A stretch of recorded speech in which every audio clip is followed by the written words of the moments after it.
Bueno, nuestra siguiente charla será la implementación de la atención en pacientes con infección por VIH y, como les decía, el ponente es el doctor Benjamin Jung, quien es director médico global de VIP Healthcare, donde apoya iniciativas de educación clínica, investigación médica y salud pública en todo el mundo. De 2012 a 2018, el Dr. Jung fue vicepresidente senior y director médico de la International Association of Providers of AIDS Care, mejor conocida como IAPAC en México, donde supervisó programas de capacitación y coordinó políticas de salud basadas en evidencia con las Naciones Unidas y la Organización Mundial de la Salud. Con más de 20 años de experiencia en medicina del VIH, el Dr. Jung ha sido médico e investigador clínico con sede en Denver, Colorado. Fue coinvestigador principal en el estudio ambulatorio contra el VIH de los CDC de 1998 a 2018 y trabajó en Asia Central durante 2 años como jefe de asuntos médicos de Health Connections International, una organización no gubernamental holandesa. Habiendo sido autor de más de 100 publicaciones científicas revisadas por pares, el Dr. Jung ha compartido su experiencia en VIH a través de programas educativos en todo el mundo, donde ha capacitado a profesionales de la salud y grupos comunitarios en más de 50 países. El Dr. Jung recibió su título de Medical Doctor en 1992 y su doctorado en Bioquímica y Biología Molecular en 1990 en la Universidad de Colorado. Completó la formación de posgrado en Medicina Interna y Enfermedades Infecciosas en el Health Sciences Center de la Universidad de Colorado en Denver.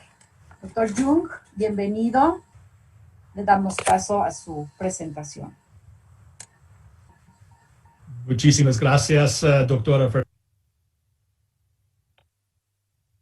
Muchas gracias, doctora. Es un gran placer para mí compartir el podio con usted, aunque sea virtualmente. Y desde luego, debo hacer un reconocimiento y quiero felicitar a todos mis queridos amigos de México, porque el día de hoy están celebrando el Día del Médico. Es un día particularmente importante que hay que celebrar. Me han encomendado hablar de un tema un poco diferente que el resto de las conferencias y muy diferente a la conferencia de cardiología que acaba de darnos la doctora Xu. Sin embargo, creo que esta plática aborda muy claramente algunos de los temas de los que ella habló. Ella nos habló de la evidencia de que el 25% de las personas que viven con VIH que deberían estar recibiendo una estatina no la están tomando y vamos a ver por qué. Ella también les habló de estrategias innovadoras para el manejo de la tensión arterial en lugares raros, por ejemplo, con el barbero, con el peluquero. En esencia, la brecha que existe entre estos dos casos es el tema del que les voy a hablar en los siguientes 30 a 40 minutos. Debo decirles que voy a hablar de lo que se llama ciencia de implementación. La ciencia de implementación es una de las ciencias médicas más nuevas dentro de este campo. Mi meta esta noche es hacer una introducción y contar con un marco para pensar en la ciencia de la implementación. Quiero que se den cuenta de su importancia, de lo novedoso que es, pero también quiero que vean la importancia que tiene cuando pensamos en la manera en que implementamos las herramientas maravillosas que nos ha dado la ciencia médica. Después de esta introducción, debo señalarles que el grueso de esta presentación no es resultado de mi trabajo, sino de dos de mis colegas en la Universidad de Colorado, Maggie Turdowski y Catherine Denver. Ellas son directoras del grupo de ciencia de implementación de VIF. Y este programa o este plan de estudio se tomó de un taller sobre ciencia de la implementación que ellas han desarrollado e implementado en varios países de todo el mundo durante congresos médicos. Quiero reconocerlas y quiero expresarles mi gratitud porque estoy compartiendo su trabajo. Aquí tenemos mis declaraciones de conflictos de interés. Muchos de ustedes me conocen desde hace muchos años. Creo que hace alrededor de 20 años que he venido a México y tengo muchos años asistiendo al simposio de AMBI. En esta ocasión participo como miembro del sector privado, como miembro de VIV Healthcare, donde soy director del grupo médico global. Y soy el embajador hacia ustedes y también de ustedes hacia mi compañía. De esta manera podemos tener interacciones muy interactivas y si ustedes lo quieren, me pueden contactar sin problemas y les puedo ayudar en algo. Mi tema se divide en 3 secciones. Son 3 secciones que realmente les van a introducir a ustedes la razón por la que pensamos en la ciencia de la implementación. Y después quiero darles un marco sobre qué es esta ciencia y cómo es que los expertos en ciencia de implementación llevan a cabo su investigación. Y quisiera concluir con 2 o 3 ejemplos, no tanto que ilustran los resultados, sino más bien los diseños de los estudios. Espero que de esta manera poder salvar las brechas que existen entre la ciencia de implementación que nació en la medicina psiquiátrica y tratando de que haya, pero estamos viendo que hay adopción de la ciencia de implementación en el campo de la medicina de VIH. Es una conferencia sobre la implementación de la ciencia de la implementación en el campo del VIH. Realmente existen 3 objetivos de esta plática. En primer lugar, entender lo que es la ciencia de la implementación y cómo puede mejorar la salud pública, ayudando a salvar las brechas o cerrar las brechas entre la investigación médica excelente y la práctica, y entre los medicamentos y la práctica clínica, ya sea en México, en mi país, en Estados Unidos o en alguna otra parte del mundo.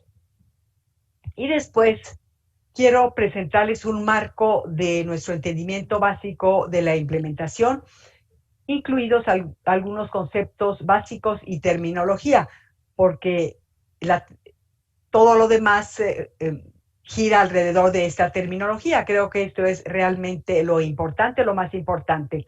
Y finalmente voy a compartirles algunos ejemplos para que vean ustedes cuáles son los objetivos y cómo se diseñan los estudios y cómo podrían llevarse a cabo en la práctica clínica y en las actividades de investigación y académicas en México. ¿Por qué ciencia de implementación? ¿De qué se trata?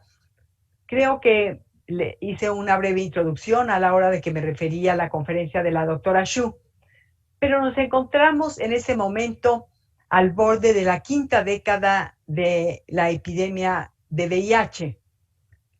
Podemos decir que estamos ya en la 4ª década de la terapia para el VIH. En este momento sabemos que las terapias para el VIH funcionan, que el tratamiento antirretroviral restablece la salud en las personas que han tenido inmunodeficiencia significativa.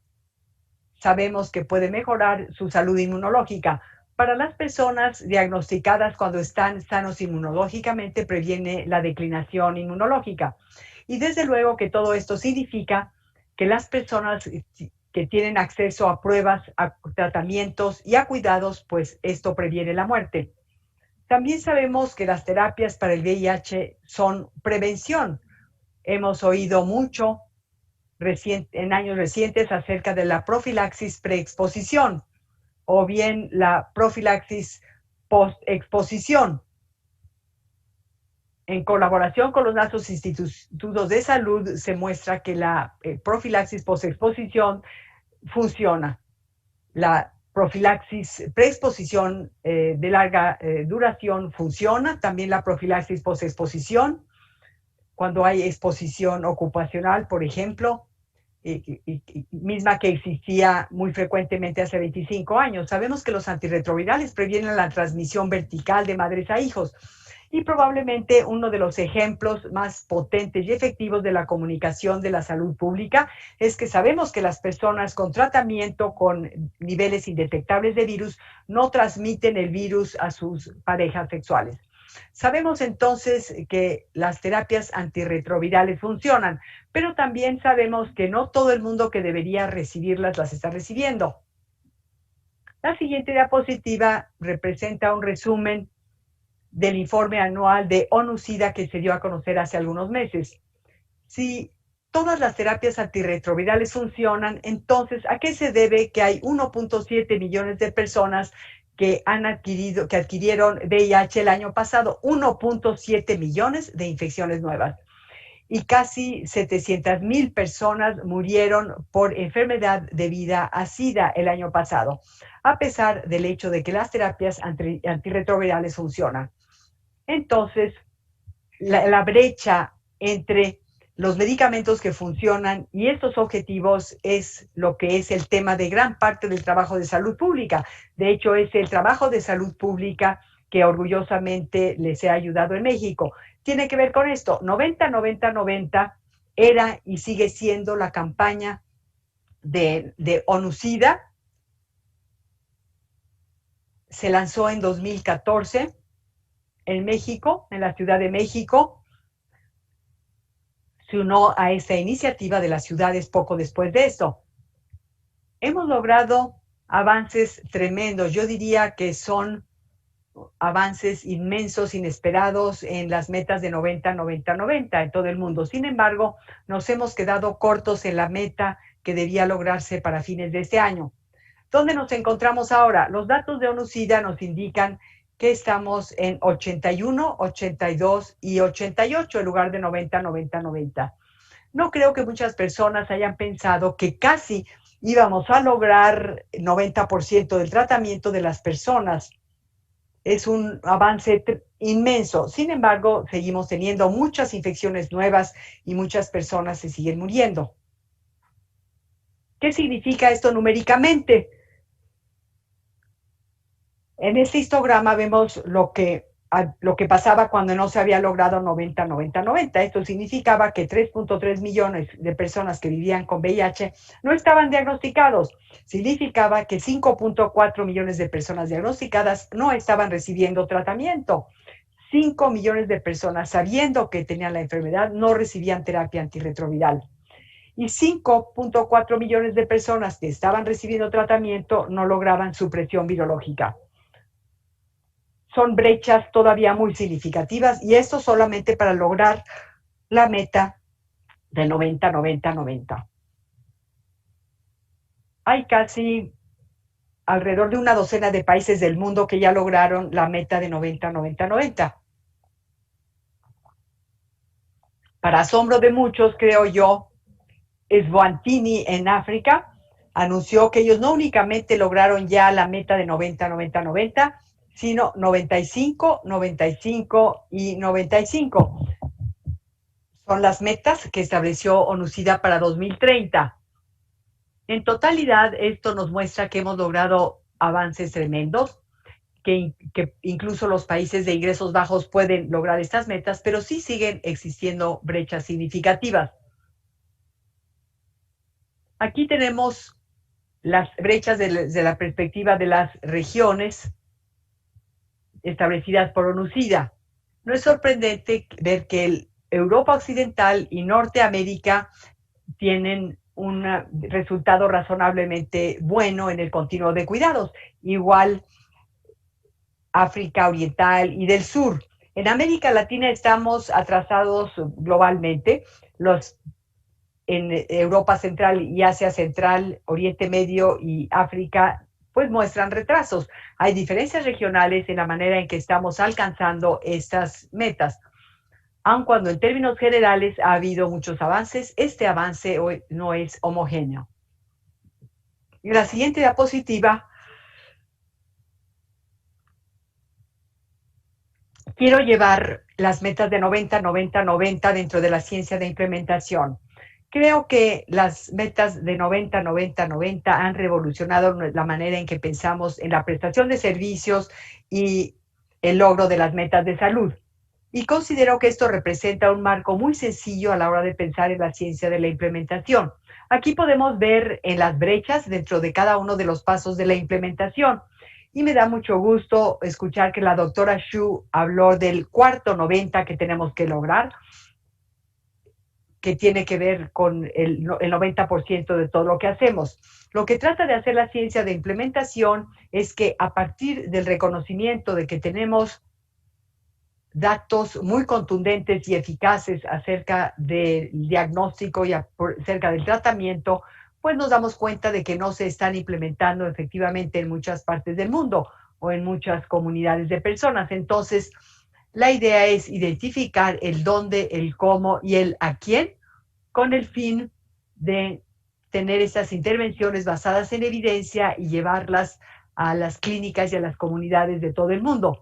Esta es la razón por la que creo que la ciencia de la implementación se convierte en una parte muy importante de los esfuerzos para mejorar tanto los medicamentos con que contamos como para entender por qué no están siendo utilizadas o adoptadas o por qué no se utilizan tan exitosamente y cómo en última instancia podemos mejorar la calidad de vida de las personas que viven con VIH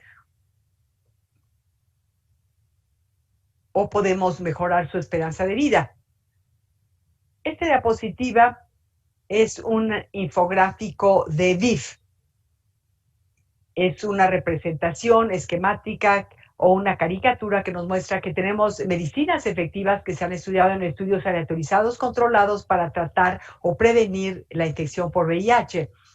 Y de nuevo, de los 38 millones de personas que viven con VIH, hay casi 2 millones de nuevas infecciones y casi el 40% de personas que viven con VIH no se están tratando exitosamente. Esta es la historia sobre cuáles son las soluciones para que estas medicinas e intervenciones efectivas lleguen a la gente, saber cuáles son las intervenciones que funcionan mejor para qué tipo de poblaciones, por qué funcionan y dónde funcionan, ya sea en la peluquería o en la barbería en el sur de Estados Unidos o bien en una clínica en el sur de África. Dediquemos algún tiempo para hablarles de las bases de la ciencia de la implementación, el quién, el por qué y el cómo. Hablemos primero del qué y el quién. ¿Qué es la ciencia de la implementación? ¿Quién participa en la ciencia de la implementación? Esto lo muestro en la siguiente diapositiva. Nos indica que la ciencia de la implementación es la idea de conectar la investigación médica básica y los nuevos medicamentos con la salud pública, con el fin de tener un impacto a nivel de la comunidad o a nivel global. Todo realmente inicia con entender algo muy sencillo. Esta no es medicina del VIH, es ciencia médica e intervenciones médicas en términos generales. Menos del 50% de las medicinas e intervenciones efectivas llegan a un uso general. Solamente la mitad. Este es un reto increíble para nosotros. Y a partir, desde la perspectiva de la inversión en investigación, el 80% de los dólares que se invierten en investigación médica no modifican lo que hacemos a nivel de salud pública. Eso es asombroso considerando el gran esfuerzo que se invierte en buscar nuevos tratamientos, nuevas intervenciones. La mayor parte de este dinero no se traduce a diferencias dentro de la comunidad. Tratamos de entender entonces cuáles son los factores contextuales que determinan si esas intervenciones se utilizan o no. Y esto nos lleva más allá de la idea de simplemente analizar la carga viral, la supresión viral, y nos lleva a hacer preguntas mucho más complejas sobre, por ejemplo, ¿por qué es que esto no está ocurriendo? De nuevo, ¿qué es la ciencia de la implementación? ¿Quiénes participan en ella? Y esta es la siguiente diapositiva, que es un diagrama que nos dice que la ciencia de la implementación realmente es una combinación de dos grandes disciplinas. Una es la investigación en implementación y la otra es la diseminación.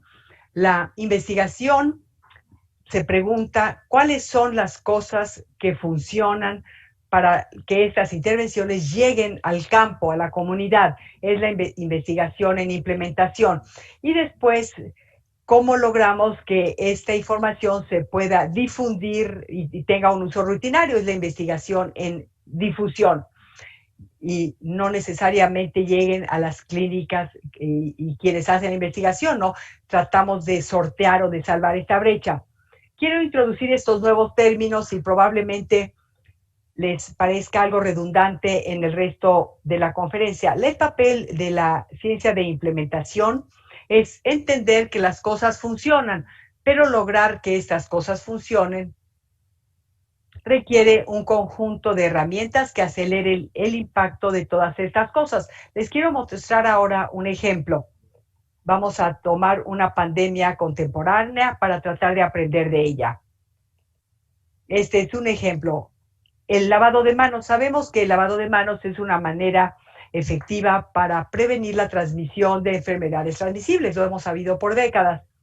Pero el lavado de manos no es algo que se aplique o se utilice de rutina o universalmente. Te les muestro un ejemplo del estado de Texas en Estados Unidos, una herramienta muy sencilla. Es una herramienta de lavado de manos, es un mensaje y a propósito de México dice, laven sus manos como si acabaran de pelar chiles jalapeños o de cortar chiles jalapeños, quizás para los tacos o en este caso sería para los nachos. Y ahora tiene usted que quitarse los lentes de contacto después de haber cortado chiles jalapeños. Pensarían entonces en que tienen que lavarse las manos mucho más efectivamente. La pregunta entonces es si esa herramienta podría acelerar el impacto de los hallazgos de investigación que nos dicen que el lavado de manos es una buena manera de reducir la transmisión del coronavirus. Un ejemplo muy sencillo. Gran parte del trabajo en el que yo he participado en los años previos se refirió a las cosas relacionadas con los medicamentos antirretrovirales y las pruebas diagnósticas. Pensamos en las herramientas que podíamos implementar para tener mayor impacto sobre el VIH. De nuevo, a riesgo de ser redundante, creo que la ciencia de la implementación es una disciplina de investigación y de la ciencia sumamente amplia que integra los hallazgos de la investigación y la evidencia y trata de llevarlos a las políticas de salud y a la práctica clínica.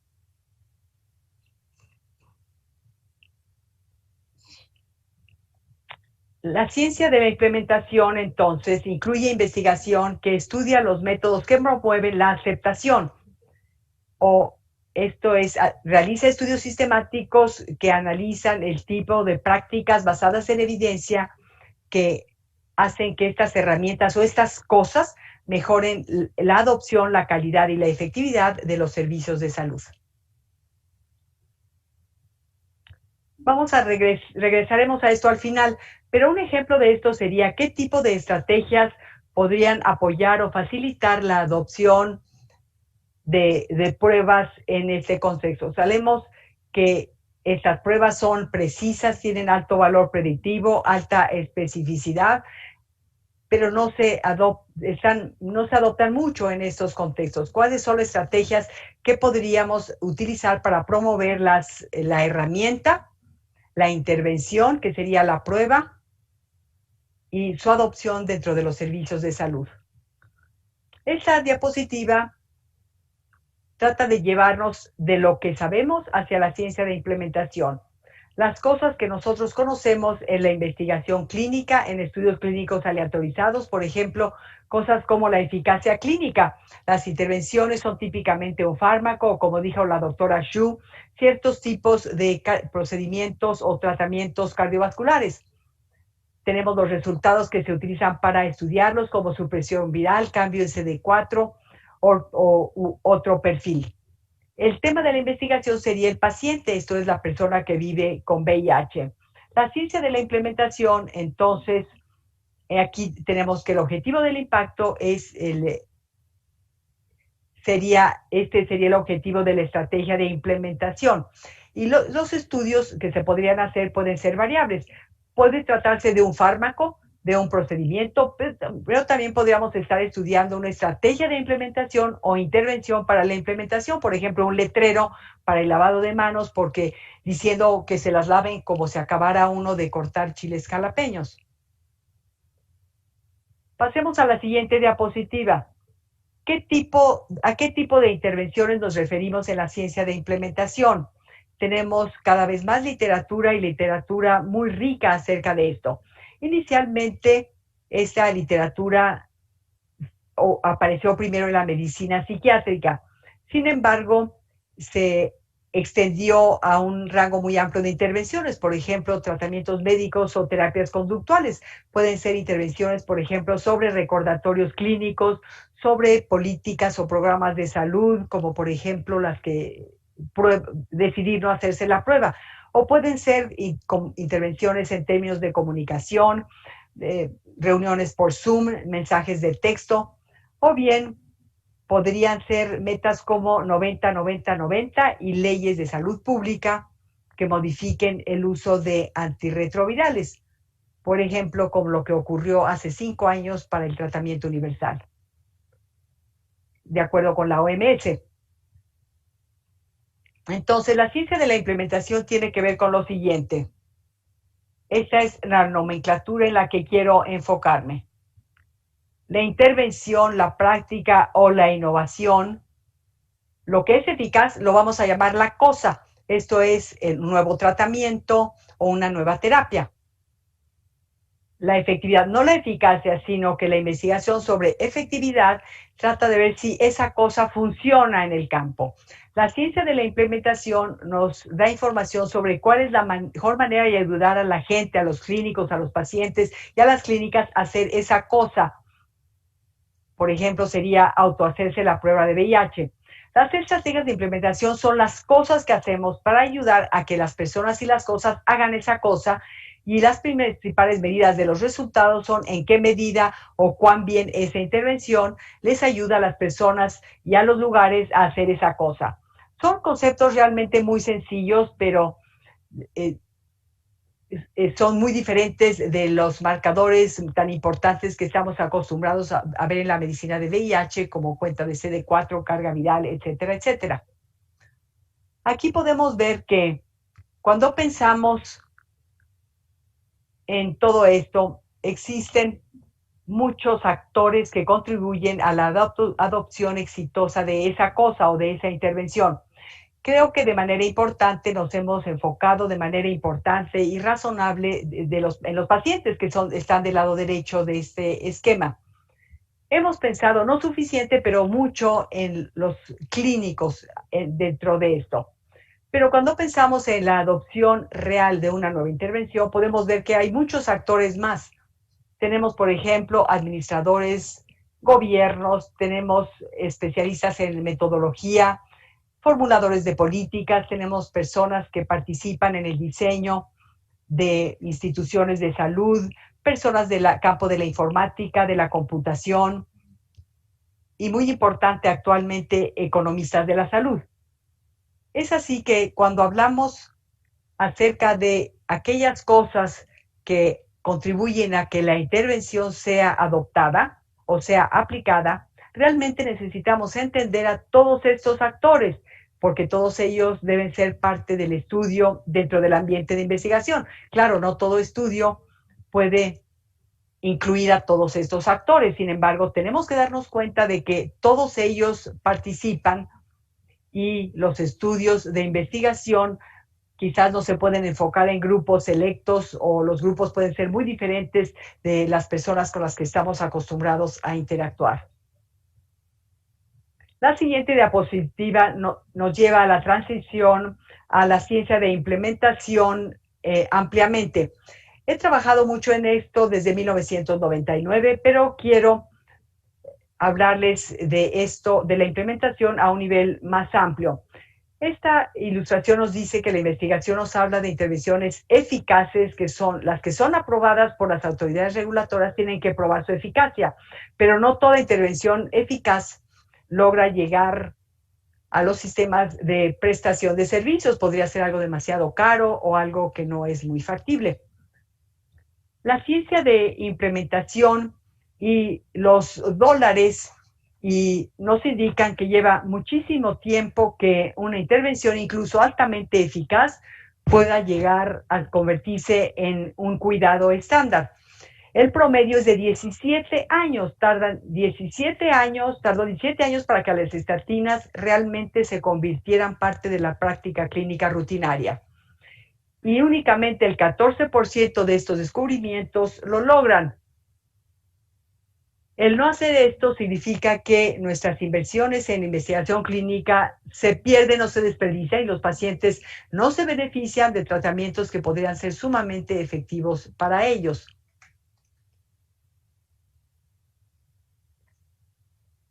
También puede significar que el 25% de las personas están recibiendo medicamentos que no necesitan o que son potencialmente dañinos.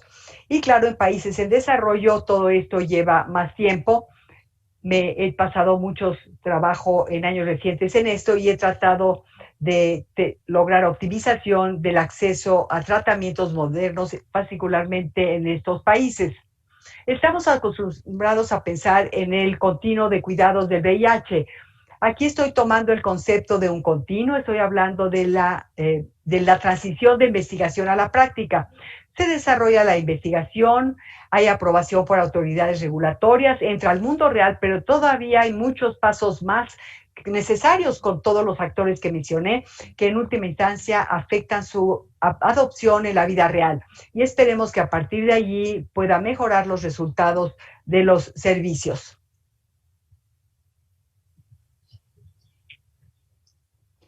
Por lo tanto, este continuo tiene también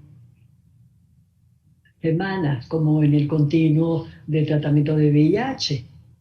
Y esto incluye la falta de ajustarse al contexto y las terapias de infusión podrían no ser el tratamiento contextualmente adecuado para una clínica. Por ejemplo, en Botsuana puede haber barreras de políticas. Yo trabajé bastante tiempo para lograr terapia de VIH universal como guía recomendada para todo el mundo. Y sorprendentemente ocurrió con el tratamiento universal. Debo de reconocer que México fue uno de los primeros 8 países del mundo para recomendar este tratamiento universal. Debe haber una brecha en la preferencia. Algunos tal vez sí quieren una infusión, pero otros no. Todas estas son parte del esquema y representan brechas en la práctica de este continuo. Entonces tenemos este problema de haber tenido intervenciones correctas que deben de adoptarse, cómo debemos de entrenar a los médicos y cómo poder recibirlos. Ese es el problema de políticas, de entrenamiento de educación médica y vacunas. En la siguiente ya nos lleva al final de esta construcción. Hay facilitadores y barreras a ese continuo y los facilitadores pueden ser fáciles de usar.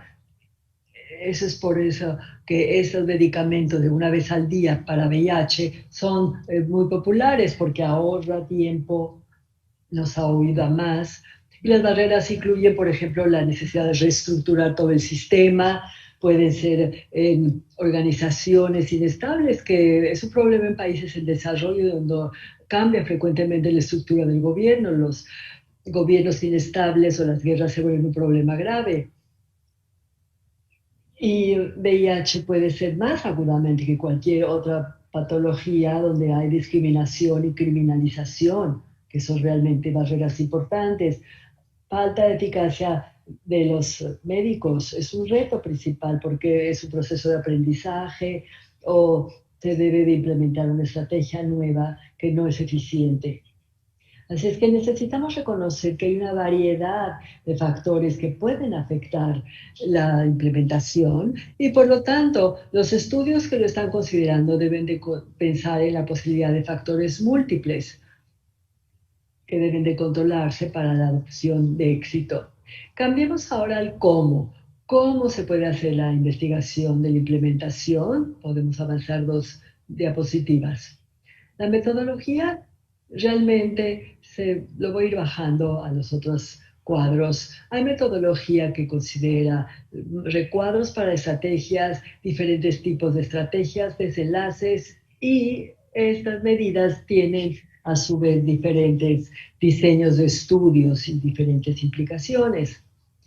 Los cuadros, los marcos, son análisis que tratan de caracterizar los factores que o facilitan o obstaculizan la implementación. Las estrategias pueden ser diferentes tipos de cosas, como dice aquí, que ayudan a la gente a hacer la cosa, de hacer la intervención.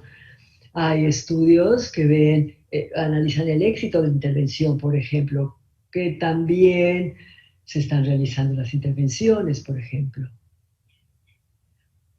Así es que en la siguiente diapositiva vemos algo más de detalle, con un marco más amplio para ello. Tenemos prácticas basadas en eficacia, nuevos medicamentos, nuevas prácticas, estudios de implementación que consideran las estrategias y sus resultados. Así es que podemos ver cambios en el ambiente del sistema, cambia la organización, cambia la supervisión y diferentes elementos de proveedores o de pacientes. Las medidas de desenlaces que se discuten a menudo y de hecho se vuelven equivalente de la carga viral CD4 aparecen de lado derecho, son los desenlaces de la factibilidad de la terapia de difusión, por ejemplo. ¿Acaso la penetración es razonable? Si se está ofreciendo, la gente realmente lo está usando, ¿es aceptable acaso para todos los actores o no para todos? ¿Y cuáles son los costos? ¿Es costo efectivo? Un estudio de costo efectividad realmente es un estudio de implementación. Hay desenlaces que miden, por ejemplo, el desenlace del servicio, el tipo de prestación de servicio en una clínica, que desenlace tienen. El 40-90 sería el cuarto 90, perdón, sería un desenlace. Entonces habla de cómo hacer la cosa, cómo se mide y que también se hace la cosa. Termino esa parte estructural del programa hablando con esas conclusiones. La ciencia de la implementación trata de tomar intervenciones que han sido demostradas claramente que tienen éxito, nuevas medicinas, nuevas prácticas, y ver si realmente la cosa funciona en el campo. La implementación ve cuál es la mejor manera de ayudar a la gente de realizar la cosa. Las estrategias de la implementación son las cosas que hacemos para ayudar a la gente a hacer la cosa, a hacer la nueva medicina o la nueva terapia o la nueva intervención, y qué desenlaces principales muestran de qué tan bien y qué tanto se hizo la cosa. Esto resulta una rúbrica para una ciencia emergente en el campo, donde tenemos medicamentos efectivos para el tratamiento y prevención de VIH. Y permítame avanzar para darles un ejemplo nada más en las siguientes 2 diapositivas y concluimos entonces. Este es un estudio de ciencia de implementación financiado por nuestro grupo. Trata de autopruebas de VIH en un departamento de urgencias en Jamaica. El objetivo era analizar el alcance, la adopción, la fidelidad y el costo de hacer autopruebas en el departamento de urgencias. Y los sujetos del estudio no eran nada más los pacientes que recibían la prueba, sino también los administradores, los clínicos, los enfermeros. Y paso a la última diapositiva. La siguiente habla de los desenlaces para lograr la efectividad, la fidelidad y el costo de hacer la intervención. Sabemos que las autopruebas funcionan, pero toma tiempo para hacer las pruebas realmente y tener los materiales en el campo. Y aquí se hace la pregunta de qué lo hizo funcionar y qué no lo hizo funcionar. Entonces, pasemos a mi siguiente diapositiva completamente azul. Les he dado seguramente un repaso bastante sencillo y general de la ciencia de la implementación para darles una comprensión de por qué podría ser interesante esto para todos nosotros que trabajamos en las ciencias de la VIH, la medicina y las políticas y la defensa del VIH. Tony Fauci en la última reunión del CROI, a la mitad del coronavirus, dijo que en esto deberíamos estar pensando desde el punto de vista de VIH. Ciencia, pero también para coronavirus aplica, creo yo. Y nos da mucho orgullo poder aplicar, apoyar a la comunidad de ciencias de VIH, a investigadores tanto recientes como de mayor experiencia que trabajan en la ciencia de la implementación. Tenemos una página en internet. Y con ello vayamos a mi última diapositiva. Es el momento de decirles muchísimas gracias por una oportunidad más para venir a hablar y dirigirme a ustedes en México acerca de una de las cosas que he aprendido a lo largo de mi travesía, doctora Fernanda. Un gusto trabajar con usted. Ojalá que estuviéramos todos juntos en algún lugar de México para disfrutar de una linda tarde, una reunión post-simposio, una cena. Le paso la palabra y en mi resto de tiempo con mucho gusto atenderé a las preguntas. Lo haremos. Ben. Sun. Bueno, hay aquí algunas preguntas para el doctor. Dos de ellas están relacionadas. Una dice, ¿cuáles son los factores que en su experiencia considera que en países de ingresos medios como México, cuáles son los factores que hacen que no se realicen las suficientes pruebas de diagnóstico para infección por VIH?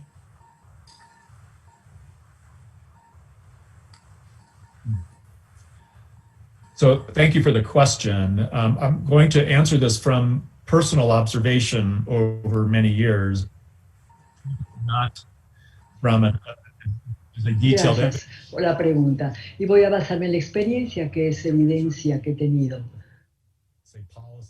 Y digamos un enfoque más basado en políticas. Sí, México es uno de los primeros países que adoptan los antirretrovirales universales. Hay beneficios para ello, para quitar la estigmatización del tratamiento del VIH y poder atender mejor a estas personas. Pero sí es un buen ejemplo de otros actores fuera de la comunidad médica de VIH, que es muy importante también en la adopción de las pruebas. Esto podría incluir a funcionarios gubernamentales y a familias, también a la iglesia, la adopción por parte de la comunidad y el respaldo de las pruebas. Podría ser también un punto importante en esta área. Y el otro lado de la recomendación es el estigma y la criminalización. En 75 países del mundo es ilegal tener sexo entre el mismo género. O sea que hay corrientes en contra que piensan al revés y piensan en contra como para facilitar la disposición de pruebas. Así es que hay varios actores fuera del mundo clínico que podrían tener un impacto enorme en la adopción en la clínica. Bien, otra pregunta es, ¿cuál cree usted que sea el efecto de la pandemia en la investigación que no está relacionada con COVID?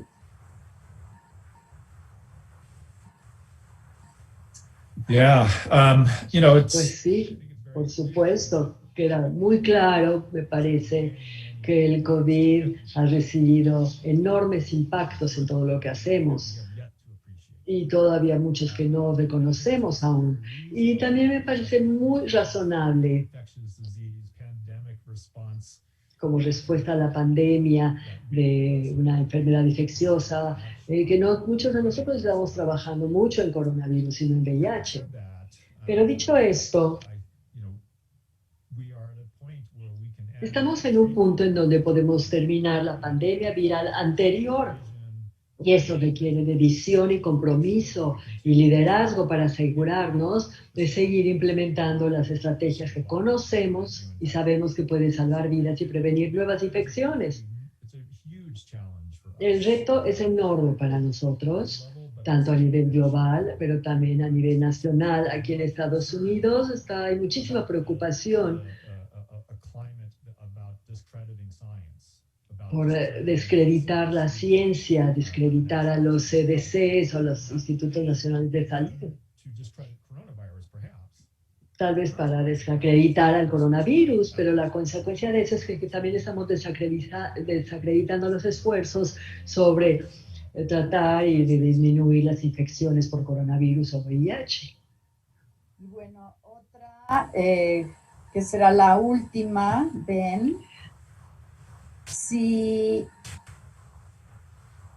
consideras que las terapias actuales para atender para como tratamiento del VIH pueden ser prescritas por médicos no especialistas o no con tanta experiencia en el manejo de estos pacientes. En vista de que son más simples, quizá.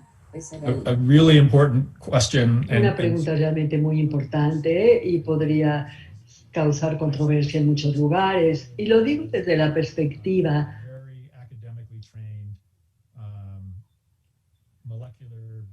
de alguien con experiencia en biología molecular, muy dirigido a la academia. La respuesta en breve es sí. Hubo un momento en donde todo el mundo que tenía VIH progresaba a SIDA, donde todas las tratamientos que se daban progresaban a resistencia del doctor, ¿no? Es donde el doctor Luis Soto y yo nos reunimos hace varios años pensando en la resistencia a los medicamentos a VIH, pero hoy en día los medicamentos son mejores, más duraderos y la resistencia no es tan inevitable como en el pasado. Y lo que esto significa que para una atención óptima de los pacientes, el manejo de los tratamientos del VIH y de la enfermedad ya no es tema del SIDA y sus consecuencias, y tampoco necesariamente el tema de manejar VIH altamente resistente a los fármacos. O sea, cuando tenemos un esquema de una sola tableta bien tolerado, tenemos de repente la oportunidad de hacer que el VIH sea algo manejable, no para especialistas ni para enfermedades infecciosas, ni siquiera médicos. Hablaba yo de Eswatini, un pequeño país en África con una enorme carga por VIH, lograba 95 y 95% de manejo clínico. En mi clínica anterior, en Colorado, teníamos más o menos 90% de todo el manejo clínico de los pacientes con VIH los hacen no médicos, les llamamos enfermeros, pero no son médicos, así es que hoy en día la atención de VIH se puede tratar por gente que no son médicos y se puede manejar de manera muy robusta por especialistas no médicos. Es hecho por no especialistas y podríamos hasta discutir que podría tal vez hasta mejor se puede manejar mejor el diabetes y enfermedades cardiovasculares en el mismo contexto que trabajar las terapias de VIH. Es una opinión, pero ahora respaldada por el gran éxito que se ha logrado el manejo de VIH en muchos países, especialmente en África. Bien, pues bueno, el tiempo. Agradecemos mucho, Ben, tu fantástica charla, muy útil como siempre, y te damos las gracias por tu presencia. Como siempre, eres bienvenido a este país que te acoge con todo cariño. Gracias, doctora. Nos vemos pronto. Pronto. Muy bien. Bueno, la siguiente charla